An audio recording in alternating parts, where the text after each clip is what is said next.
সহকর্মী ফারিয়া সাজনিনের কাছ থেকে জানবো আজকের আবহাওয়ার খবর। ফারিয়া, আবহাওয়া নিয়ে সর্বশেষ কি খবর আছে আমাদের জানাবেন।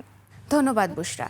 দর্শক, আজ 27 জুলাই 2025 তারিখে দেশের সর্বশেষ আবহাওয়ার তথ্য থেকে আমরা দেখতে পাচ্ছি ঢাকা, ময়মনসিংহ, সিলেট, চট্টগ্রাম, খুলনা, বরিশাল, রংপুর ও রাজশাহীর অধিকাংশ জায়গায় অস্থায়ীভাবে দমকা হাওয়া সহ হালকা থেকে মাঝারি বৃষ্টিপাত অথবা বজ্রসহ বৃষ্টিপাত হতে পারে।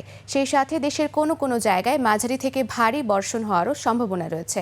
জীবন অবাক না করলে কে করবে? 28% মিল্ক ফ্যাটের অবাক করার সাথে ফ্রেশ মিল্ক পাউডার। জীবন অবাক করুক প্রতিদিন।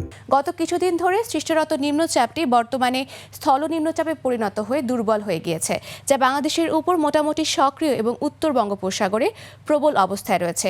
সেই সাথে আগামী কিছুদিন বৃষ্টিপাতের প্রবণতা আবারও বাড়তে পারে। বর্তমানে বিশেষ কিছু অঞ্চলের তাপমাত্রা যদি আমরা দেখে থাকি তাহলে সিলেট, কুমিল্লায় 27 ডিগ্রি সেলসিয়াস, ঢাকা ও বরিশালে 29 ডিগ্রি সেলসিয়াস এবং খুলনায় 30 ডিগ্রি সেলসিয়াস রয়েছে। সেই সাথে গতকাল সর্বনিম্ন তাপমাত্রা রেকর্ড করা হয়েছে টাঙ্গাইলে, যা 23 ডিগ্রি সেলসিয়াস, এবং সর্বোচ্চ তাপমাত্রা রংপুরের ডিমলা নামক স্থানে, যা 35 ডিগ্রি সেলসিয়াস।